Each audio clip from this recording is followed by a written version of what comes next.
Hello hello hello सभी को physics point की ओर से हार्दिक नमस्कार। ठीक है। देखो, पिछली क्लास के अंदर जहां तक हो गया था उसके आगे अपन कंटिन्यू करते हैं। तो नेक्स्ट हेडिंग लगाओ आप सभी लोग, सदिशों का संयोजन। नेक्स्ट हेडिंग लगानी है अपन को, सदिशों का संयोजन। ठीक है। अब सुनो, देखो, जब भी आप सदिश को जोड़ते हो, जब भी हम सदिशों को जोड़ते हैं तो उनको अपन सामान्य बीजगणित के नियमों के अनुसार नहीं जोड़ सकते। सदिशों को जोड़ने के लिए कंडीशन होती है। ये बात को ढंग से सुनना। हेडिंग लगा रखी है अपन ने, सदिशों का संयोजन। जब भी हम दो सदिश को जोड़ते हैं तो हम उन दो सदिश को जोड़ने के लिए सामान्य बीजगणित के नियम का उपयोग नहीं कर सकते। दो सदिशों को जोड़ने के लिए उनके लिए कुछ शर्त है, और उनके लिए जो शर्त होती है वो ये शर्त होती है कि जब भी आप यदि दो सदिशों को जोड़ोगे तो उन दोनों की प्रकृति क्या होनी चाहिए, समान होनी चाहिए। जैसे मेरी बात सुनना, जैसे मैं कहूं आपको, एक है वेग। वेग कैसी राशि है? सदिश राशि है। एक है बल। एक हमारे पास में क्या है? बल है। अब वेग में वेग को जोड़ा जा सकता है, पर वेग में बल को नहीं जोड़ा जा सकता। मेरी बात ढंग से समझने की कोशिश करना। वेग में वेग को जोड़ा जा सकता है और बल में बल को जोड़ा जा सकता है, पर वेग में बल को नहीं जोड़ा जा सकता और बल में वेग को नहीं जोड़ा जा सकता। यानी जब भी आप दो सदिश को जोड़ते हो, ये भी एक सदिश है और ये भी एक सदिश है, तो दो सदिश को जोड़ने के लिए जरूरी है कंडीशन कि दोनों की प्रकृति क्या होनी चाहिए, सेम होनी चाहिए। जैसे मेरे पास में है वेग v1 और एक है वेग v2, तो आप इसे क्या कर सकते हो, जोड़ सकते हो। ठीक है। एक है मेरे पास में बल F1 और दूसरा बल है मेरे पास में F2, तो आप इसे भी क्या कर सकते हो, जोड़ सकते हो, क्योंकि दोनों की प्रकृति क्या है, समान है। इधर वेग है तो यहाँ पे वेग, तो यहाँ पे भी दोनों की प्रकृति क्या है, समान है, और यहाँ पे भी दोनों की प्रकृति क्या है, समान है। पर आप वेग के अंदर बल नहीं जोड़ सकते और बल के अंदर वेग नहीं जोड़ सकते। तो सदिशों के संयोजन के अंदर हमको ध्यान क्या रखना है कि जब भी सदिशों का संयोजन किया जाता है तो वो सामान्य बीजगणित के नियमों के अनुसार नहीं किया जा सकता। उसके लिए क्या कंडीशन जरूरी होती है? उसके लिए कंडीशन ये जरूरी होती है कि दोनों की प्रकृति क्या होनी चाहिए, समान होनी चाहिए। लिखो, आई बात समझ में? यानी जब भी हम सदिशों को जोड़ेंगे तो कंडीशन ये है कि सदिशों को जब जोड़ेंगे तो उसके लिए शर्त ये बन जाएगी कि प्रकृति के अंदर क्या होने चाहिए, वे सदिश समान होने चाहिए।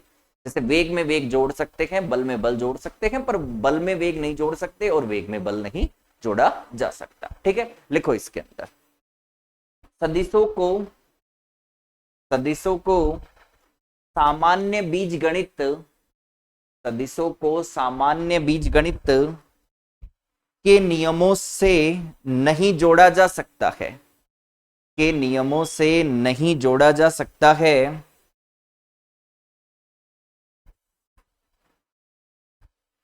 दो या दो से अधिक सदिशों को, आगे लिखना, दो या दो से अधिक सदिशों को तभी जोड़ा जा सकता है, तभी जोड़ा जा सकता है जब वे समान प्रकृति के होते हैं, जब वे समान प्रकृति के होते हैं, जब वे समान प्रकृति के होते हैं। एग्जाम्पल लिखो, एग्जाम्पल लगा के लिखना। लिखो, एग्जाम्पल के अंदर वेग को वेग के साथ, वेग को वेग के साथ जोड़ा जा सकता है, जोड़ा जा सकता है, परंतु परंतु वेग को बल के साथ नहीं जोड़ा जा सकता, परंतु वेग को बल के साथ नहीं जोड़ा जा सकता, परंतु वेग को बल के साथ नहीं जोड़ा जा सकता। अब देखो, जब भी हम सदिशों को जोड़ते हैं तो सदिशों को जोड़ने के कुछ मेथड होते हैं। तो हम सदिशों को जोड़ने की दो प्रमुख विधियां पढ़ेंगे। एक होती है ज्यामितीय विधि, जिसको ग्राफीय विधि कहते हैं। एक होती है हमारे पास में ज्यामितीय विधि। जिसको आप ग्राफीय विधि कहोगे। ठीक है, सदिशों को जोड़ने के दो मेथड होते हैं, एक ज्यामितीय विधि होती है या ग्राफीय विधि कह सकते हो, और एक होती है हमारे पास में गणितीय विधि। गणितीय विधि, ठीक है। तो सबसे पहले अपन ग्राफीय विधि पढ़ेंगे। इसके अंदर तीन नियम आएंगे, एक आएगा त्रिभुज का नियम, एक आएगा बहुभुज का नियम, और एक आएगा समांतर चतुर्भुज का नियम। तो अब आप जहां तक हो गया उसके आगे लिखना, लाइन और पैराग्राफ चेंज करके, सदिशों को जोड़ने की दो प्रमुख विधियां हैं।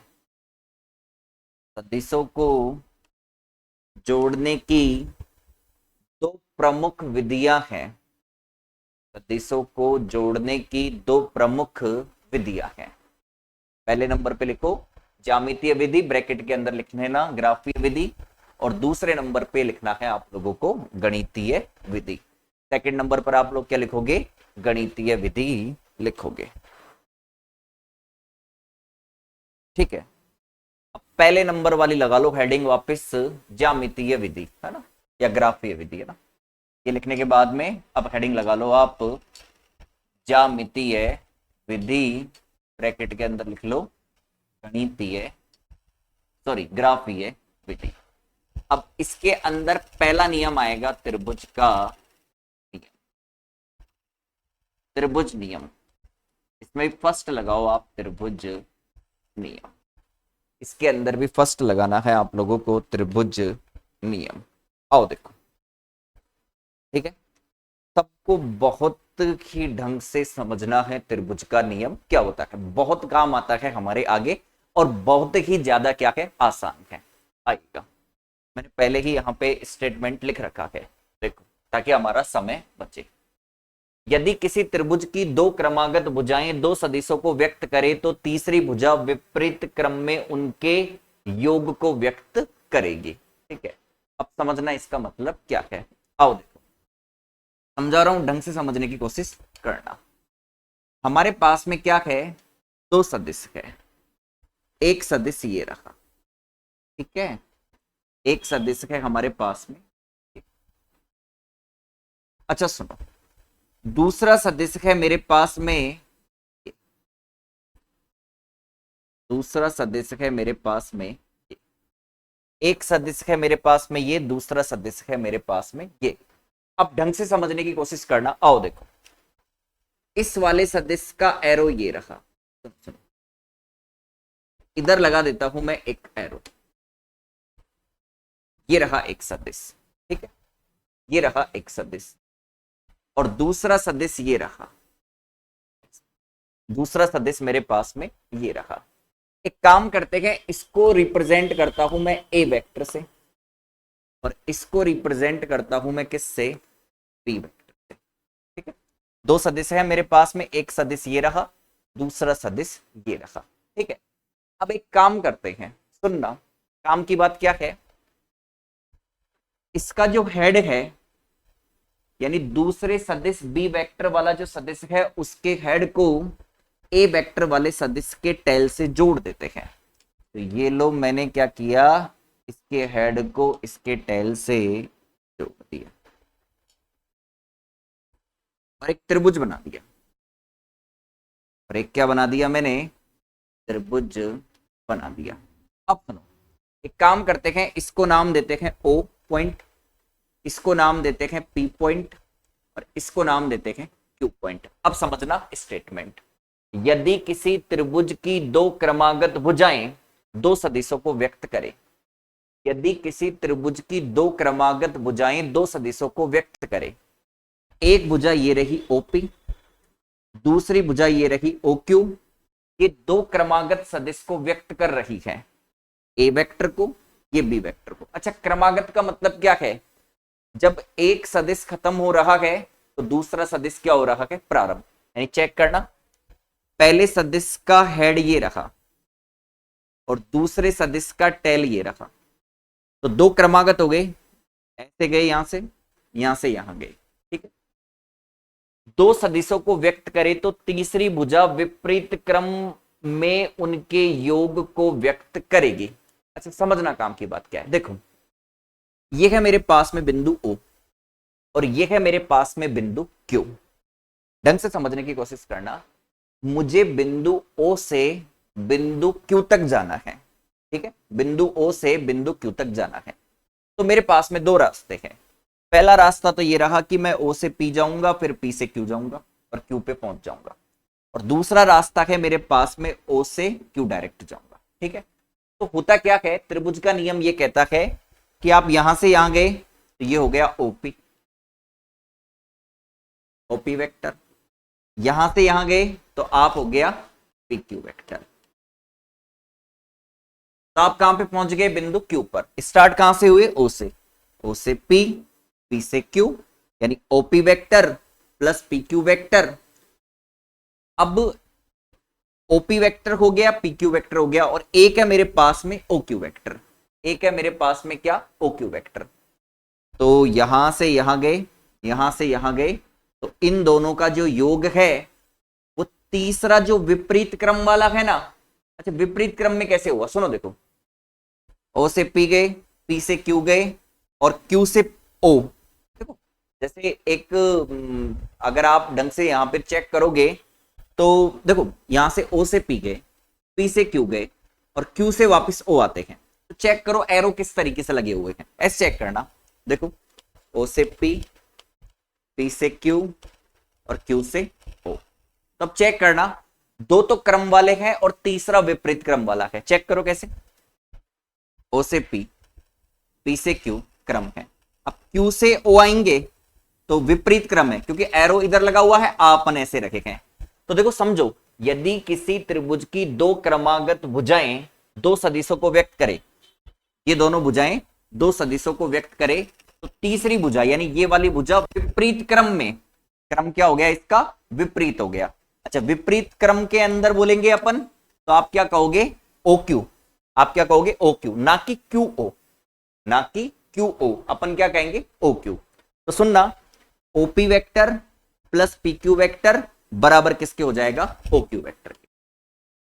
बराबर किसके हो जाएगा, OQ वेक्टर के बराबर हो जाएगा। वापस सुन लो, एक बार और समझा देता हूं। मेरे पास में एक त्रिभुज है, ठीक है। इस त्रिभुज के अंदर ये है बिंदु O, ये है बिंदु Q। मुझे O से Q तक जाना है, तो मेरे पास में दो रास्ते हैं। एक रास्ता है O से P जाऊंगा, P से Q जाऊंगा, और दूसरा रास्ता क्या है मेरे पास में, OQ। पहुंच कहां रखे हैं अपन, बिंदु Q पर। स्टार्ट कहां से किया है मैंने, बिंदु O पर स्टार्ट किया है। तो इस OP वेक्टर और PQ वेक्टर का जो योग होगा वो किसके बराबर हो जाएगा, OQ वेक्टर के बराबर हो जाएगा।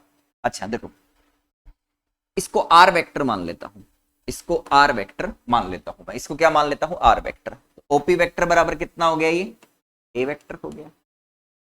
और PQ वेक्टर का मान कितना है, B वेक्टर हो गया।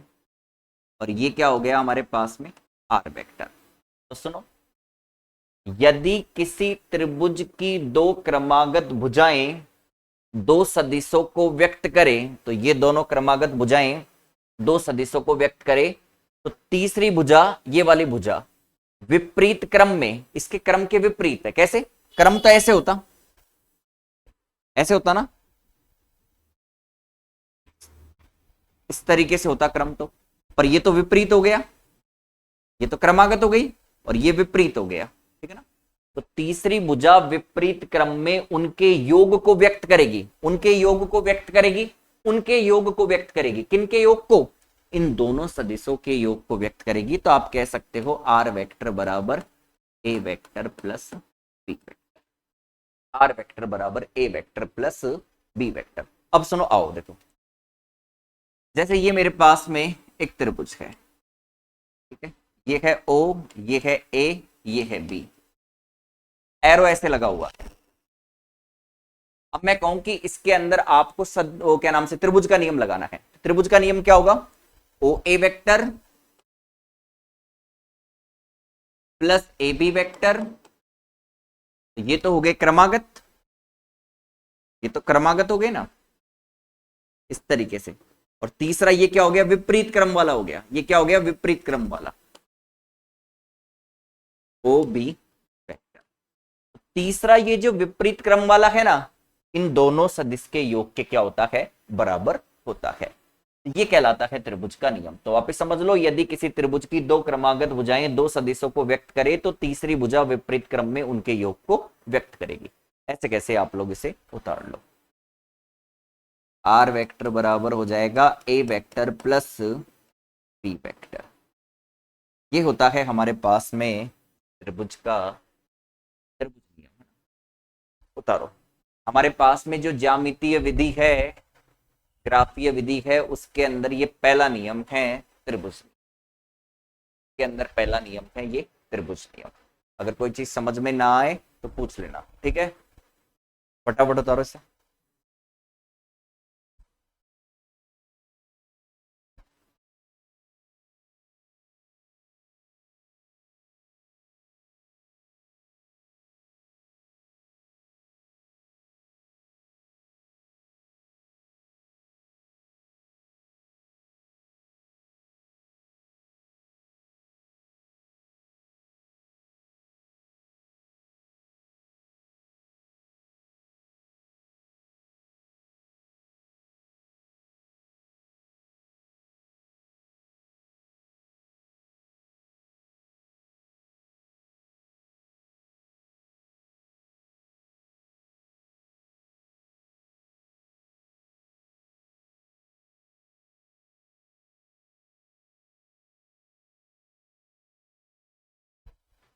चलो आओ ना, उतार लिया होगा आप लोगों ने, ठीक है। वीडियो रोक के उतार लिया करो ना, ठीक है। अब काम की बात सुनना, एक चीज और मैं इंपॉर्टेंट बताता हूं आप लोगों को। इंपॉर्टेंट देखो, जैसे मेरे पास में, देखो समझना ना, थोड़ी समझने की कोशिश करना, अच्छे से समझ जाओगे आप। एक चीज सिखाना चाहता हूं। देखो मेरे पास में एक सदिश है, ये ना, एक इस तरीके से, ठीक है। अब देखो, ये वाली दिशा है मेरे पास में, ये सदिश किस दिशा के अंदर है? इस दिशा के अंदर। तो आप इस सदिश को इस दिशा में बिना इसका परिमाण चेंज किए, इसका परिमाण भी चेंज नहीं करना। ये वाला वेक्टर है, मान लो ए वेक्टर है ना, तो इस ए वेक्टर को आप इसके परिमाण को बिना चेंज किए और दिशा को बिना बदले, परिमाण को बिना चेंज किए और दिशा को बिना बदले कहीं पे भी विस्थापित कर सकते हो। जैसे मैं इसको यहां से उठाकर यहां रख सकता हूं, तो उठाकर मैं यहां ले जा सकता हूं, इसको यहां से उठाकर यहां ले जा सकता हूं, जैसे मैं इसको यहां से उठाकर इधर रख सकता हूं, ऐसे। जितना ये है उतना ही ये है, इसकी डायरेक्शन भी वही है, इसकी डायरेक्शन भी वही है। तो आप इस सदिश को कहीं पे भी उठाकर रख सकते हो, ऐसे भी रख सकते हो, इधर भी रख सकते हो।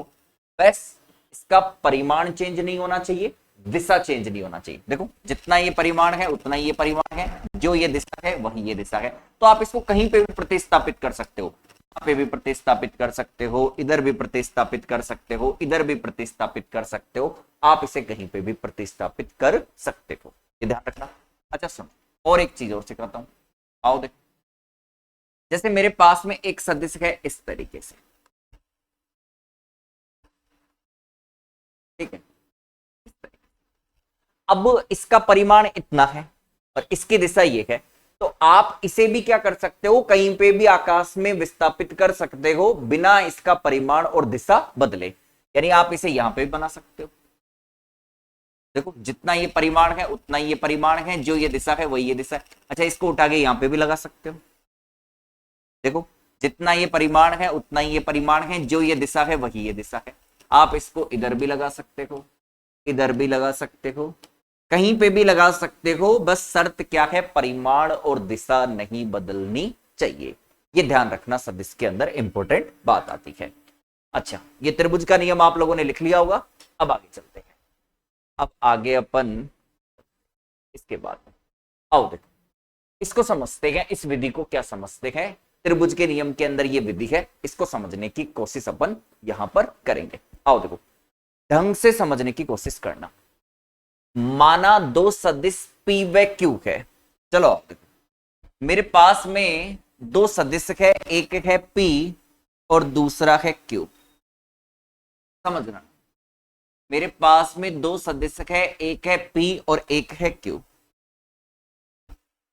ये सदिशक है मेरे पास में पी वेक्टर, और दूसरा सदिशक है मेरे पास में क्यू वेक्टर। ये है मेरे पास में क्यू। तो माना दो सदिश पी व क्यू है जिन्हें जोड़ना है। अब मुझे क्या करना है, इन दोनों सदिश को क्या करना है, जोड़ना है। इन दोनों सदिश को मुझे क्या करना है, जोड़ना है। तो कैसे जोड़ते हैं, आओ देखो सुनो। सर्वप्रथम सदिश P उतने ही परिमाण व दिशा के अनुसार खींच लेंगे। आओ देखो, सबसे पहले ये वाला जो सदिश P है ना, इसका परिमाण कितना है, ये रहा। इसकी दिशा कौन सी है, ये रही। तो इसको इसी दिशा में इतने ही परिमाण में खींच लो। तो ये लीजिएगा, मैंने ये खींच लिया, जितना ये परिमाण है उतना ही ये परिमाण ले लिया। जो ये दिशा है वही दिशा के अंदर ये खींच दिया। तो कौन सा सदिश है मेरे पास में, ये पी वेक्टर। अब इसके बाद में देखना आगे क्या लिखा हुआ है। फिर सदिश क्यू वेक्टर के टेल को पी के हेड पर रखकर, अब सुनना, ये रहा क्यू वेक्टर। अच्छा, ये इसका टेल है, ये इसका हेड है। ये इसका टेल है, ये इसका हेड है। तो मैंने क्या बोला है, सदिश क्यू के टेल को, यानी सदिश क्यू का टेल कहां है, ये है। इसको सदिश पी के हेड पर रखना है, इसके हेड पर रख दो।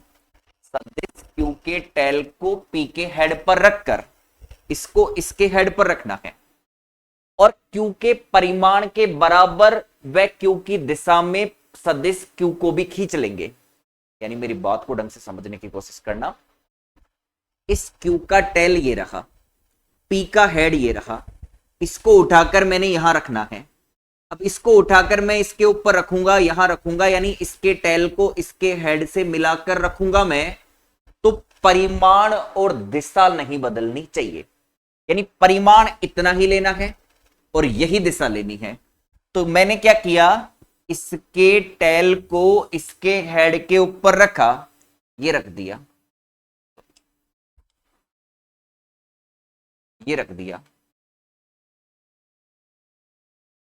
अब मैंने क्या कहा है कि परिमाण भी नहीं बदलना चाहिए और दिशा भी नहीं बदलना चाहिए। अच्छा, जितना ये परिमाण है उतना ही मैंने ये लिया है, और जो ये दिशा है उसी दिशा के अंदर इसे रख दिया। ये लो क्यू वेक्टर। अच्छा, अब पढ़ो। अब सदिश P के टेल व सदिश Q के हेड को मिला देंगे। अच्छा, P का टेल ये रहा और Q का हेड ये रहा, यानी P का टेल ये रहा और Q का हेड ये रहा। तो इसे क्या करेंगे, अपन मिला देंगे। तो ये लीजिएगा, मैंने इससे मिला दिया, मिला दिया। तो इस प्रकार हमें परिणामी सदिश R प्राप्त होता है। इस प्रकार हमें परिणामी सदिश R प्राप्त होता है। तो ये R किसके बराबर हो जाएगा, अब चेक करो, दो क्रमागत, ये दोनों क्रमागत हो गए, तो इन दोनों का योग इसके बराबर हो जाएगा। तो इन दोनों का योग क्या होगा, P vector plus Q vector बराबर R वेक्टर। तो ये हो जाएगा P वेक्टर प्लस Q। आगे बात समझ में, चलो, जहां तक लिख लिया था हमने त्रिभुज का नियम, उसके नीचे ऐसे कैसे आपको ये उतारना है, इसके नीचे ऐसे के ऐसे इसे आप लोग उतार लो। ठीक है, इसके नीचे ऐसे कैसे इसे आप लोग उतार, ये विधि है। ठीक है ना, जो अपन ने ये पढ़ा है ना, जो अपन ने ये पढ़ा है वही है। आर वेक्टर बराबर ए वेक्टर प्लस बी वेक्टर। अब यहां पे क्या ले लिया, ए वेक्टर बी वेक्टर की जगह मैंने क्या ले लिया,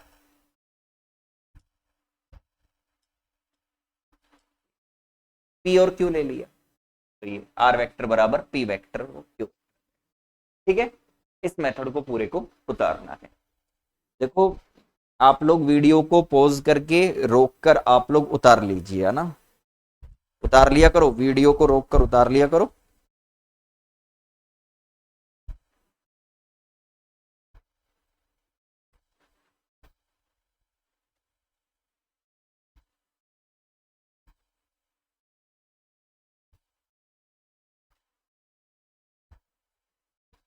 जिससे टाइम पर और जल्दी ये हो जाएगा ना।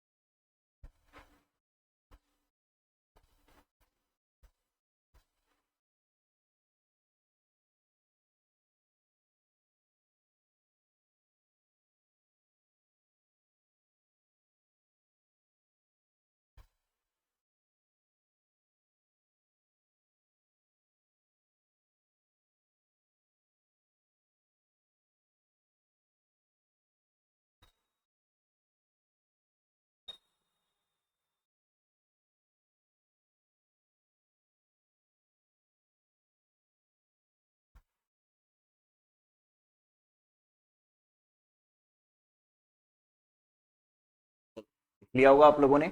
अब आओ नेक्स्ट, सेकंड नियम लगाओ, बहुभुज नियम। सेकंड नियम लगाओ, बहुभुज नियम। पहले मैं इसे पूरा समझाऊंगा, फिर उसके बाद में स्टेटमेंट अपन पढ़ेंगे। पहले पूरा समझेंगे। आओ देखो, देखो जो बहुभुज नियम है वो बहुत आसान है, बहुत इजी है, समझना इसको ढंग से। बहुभुज का मतलब हो गया हमें दो से ज्यादा भुजाएं लेनी है। तो मैं एक एग्जांपल से समझने के लिए चार भुजाएं लेता हूं। कितनी भुजाएं लेता हूं? चार भुजाएं लेता हूं। ठीक है, सबका ध्यान बोर्ड पर।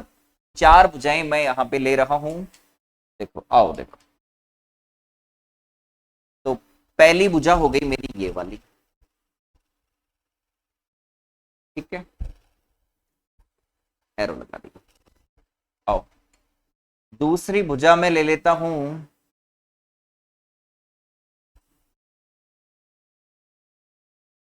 दूसरी भुजा में ले लेता हूं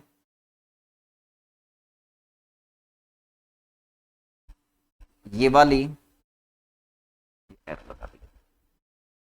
तीसरी भुजा में ले लेता हूं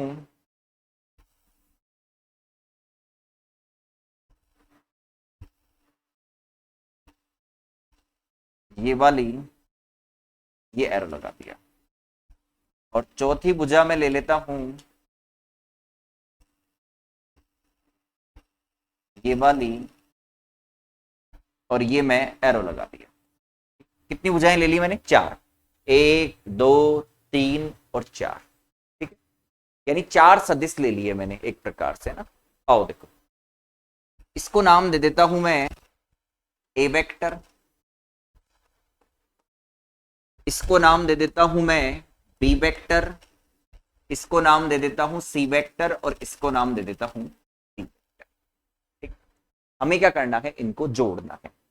पहले कैसे जोड़ेंगे? जैसे पीछे वाले के अंदर जोड़ा है ना, वैसे के वैसे। अच्छा सुनो, सबसे पहले ये वाला सदिश लेंगे। इस सदिश को अपन जितना इसका परिमाण है और जो इसकी दिशा है उसी दिशा के अंदर इसे खींच देंगे, उतना ही परिमाण लेकर। इसको मैं यहां पे खींच देता हूं। आओ, इसी कलर से खींचता हूं ताकि आप लोगों को आसानी रहे समझने के अंदर। ठीक है, ये लो, खींच दिया मैंने। अब सुनो, अब क्या करेंगे? ये जो दूसरा सदिश है, इसके टेल को पहले सदिश के हेड से मिला देंगे। और ये ध्यान रखना है, परिमाण और दिशा वही लेनी है। जितना ये परिमाण है उतना ही परिमाण लूंगा, यही दिशा लूंगा, और इसके हेड पर इसका टेल मिला देते हैं। आओ देखो, तो इसके हेड पर इसका टेल मिला देते हैं कुछ इस तरीके से। दिशा भी यही होगी, चेक करना, दिशा यही है ना। अब 19-20 इधर उधर हो सकता है, पर आपको परफेक्ट बनाना है ना। ये हो गया मेरे पास में। अब क्या करना है? अगला है मेरे पास में सी। इसके टेल को इसके हेड से मिला दूंगा, परिमाण और दिशा यही लूंगा। तो ये लीजिएगा, परिमाण और दिशा में ये ले लो।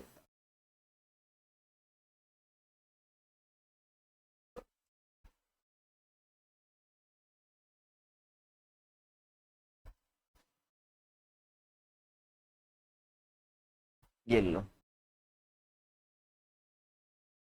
अब ये वाला एक सदिश ये रहा, इसके टेल को इसके हेड से मिला दूंगा, परिमाण और दिशा यही लूंगा।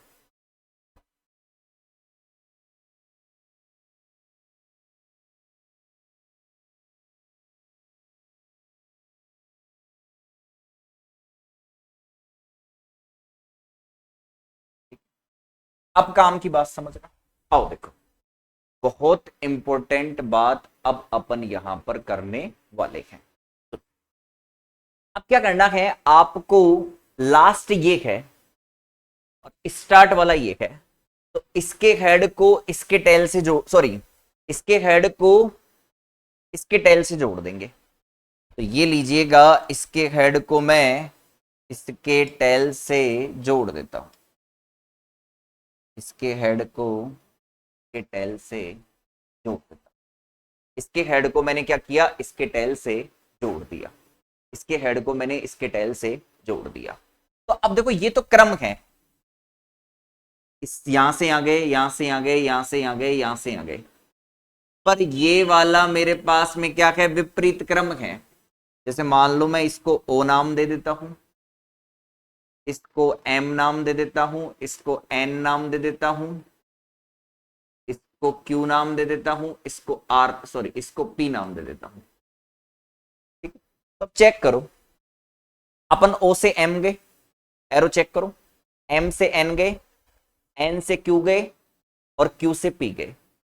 तो इनका योग सबका विपरीत क्रम वाला ये है ना, जो इसका परिणामी है, जो इसका क्या है परिणामी है, उसके बराबर होगा। तो सुनो, ये परिणामी मान लेता हूं मैं क्या है, आर वेक्टर है।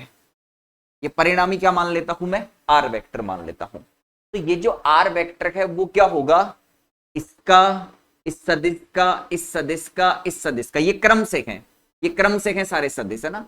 तो इनके योग के बराबर होगा ये विपरीत क्रम वाला। तो इनका योग कैसे होगा, A vector plus B vector plus C vector plus D vector.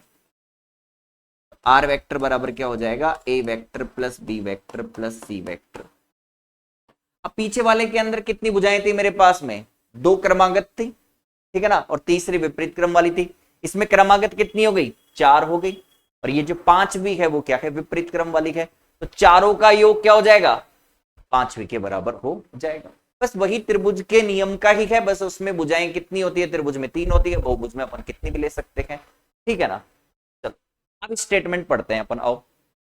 इस नियम के अनुसार दो या दो से अधिक सदिशों को क्रमशः विस्थापित कर किसी बहुभुज की क्रमागत भुजाओं द्वारा निरूपित किया जाए। दो या दो से अधिक, यानी मैंने कितने लिए, चार लिए, ठीक है। और इनको क्या किया है, क्रमशः विस्थापित कर किसी बहुभुज की क्रमागत भुजाओं द्वारा निरूपित किया है। इन चारों को मैंने क्रमागत भुजाओं से निरूपित किया है। क्रमागत भुजाओं का मतलब समझते हो, एक खत्म हुई, दूसरी स्टार्ट, दूसरी खत्म हुई, तीसरी स्टार्ट, तीसरी खत्म हुई, चौथी स्टार्ट। चेक करो, पहली खत्म, दूसरी स्टार्ट, दूसरी खत्म, तीसरी स्टार्ट, तीसरी खत्म, चौथी स्टार्ट। को निरूपित करने वाली, बहुभुज को बंद करने वाली। अब सुनो देखो, अगर मैंने इन चारों को यहां पे लगाया, ये रहा, ये रहा, ये रहा, ये रहा, अब मुझे इस बहुभुज को बंद करना है। तो बंद करने के लिए मुझे क्या करना पड़ा, पी को किससे जोड़ना पड़ा, ओ से जोड़ना पड़ा। तो बहुभुज को बंद करने वाली अंतिम भुजा ये रही मेरे पास में, अंतिम भुजा परिमाण व दिशा में परिणामी सदिश को विपरीत क्रम में प्रदर्शित करती है। ये किसको वे प्रदर्शित करती है, परिणामी सदिश को प्रदर्शित करती है, को प्रदर्शित करती है, परिणामी सदिश को प्रदर्शित करती है। और इसको आप कैसे ज्ञात करते हो, सारे सदिशों को जोड़ दो तो ये वाली भुजा आ जाती है।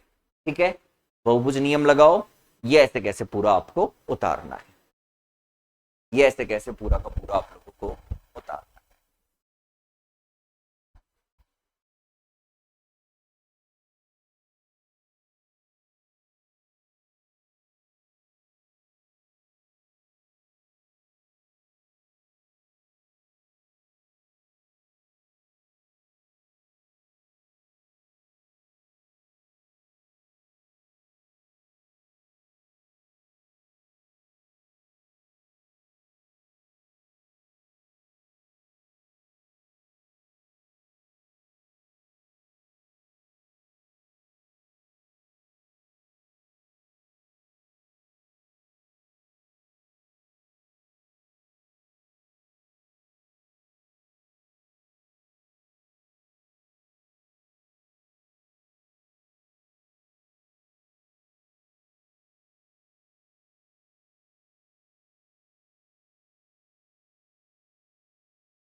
को लिख लिया होगा। उतारने के बाद में तीसरा लास्ट नियम आता है, इसके अंदर हमारे पास में समांतर चतुर्भुज का नियम।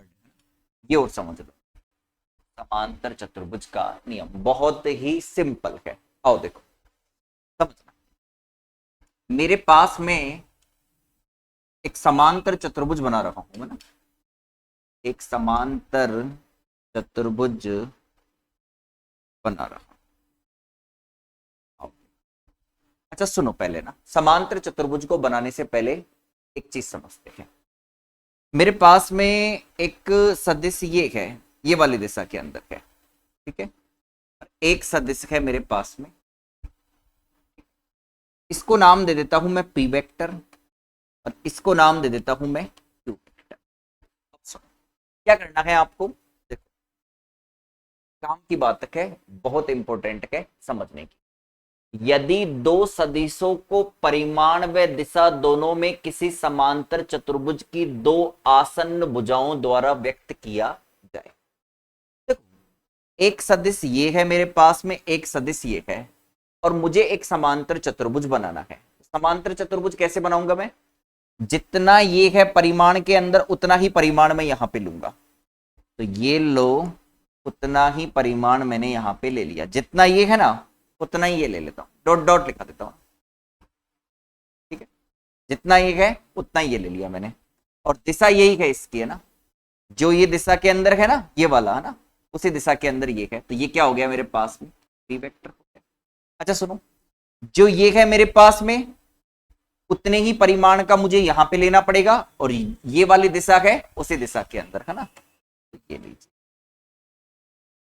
ठीक है। तो ये हो गया मेरे पास में क्यू वेक्टर।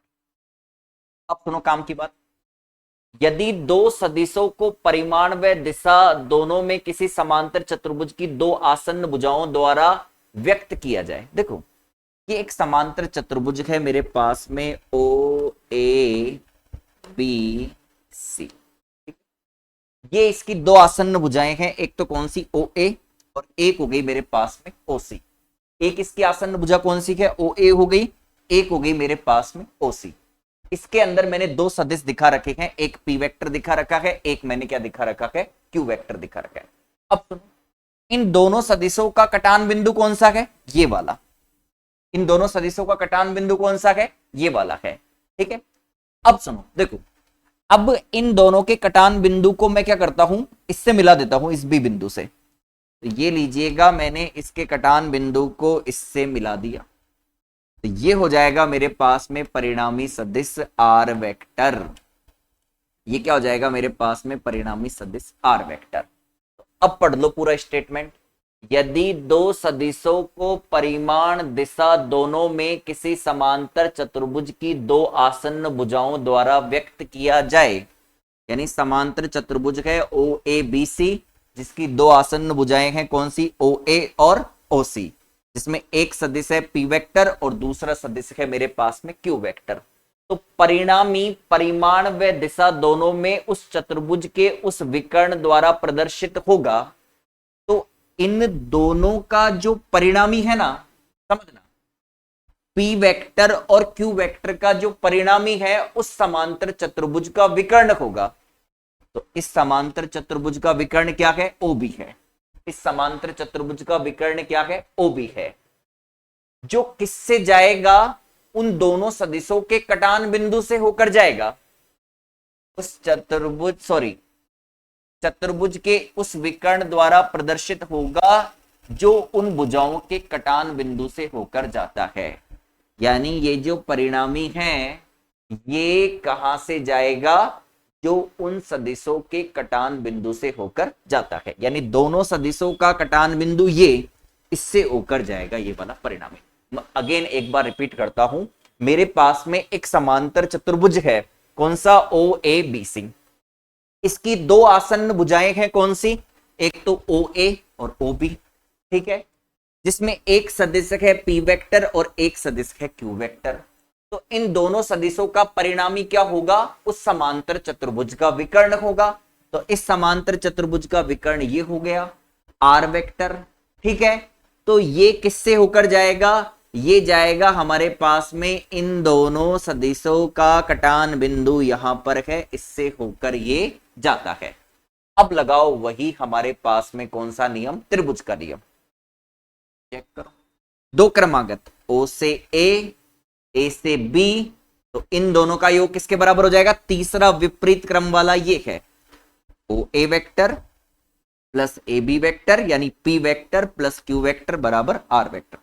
ये त्रिभुज ले लो एक ओ ए बी, इसके अंदर चेक करो, ये दो क्रमागत हो गए और ये तीसरे विपरीत क्रम वाला हो गया, तो इन दोनों का योग इसके बराबर हो जाएगा, ये हो जाएगा पी वेक्टर प्लस, ये हो जाएगा P vector plus Q vector हो जाएगा।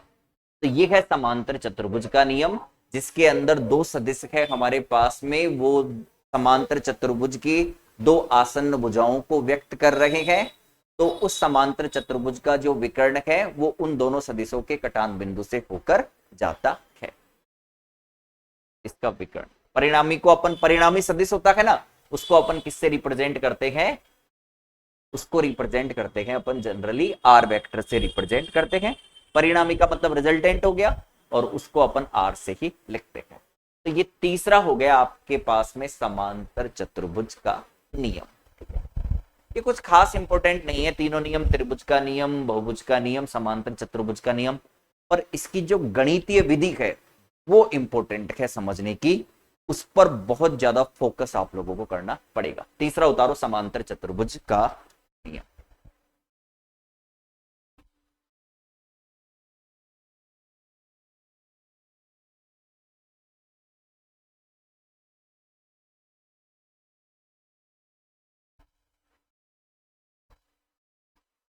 ठीक है, इसको उतार लेना।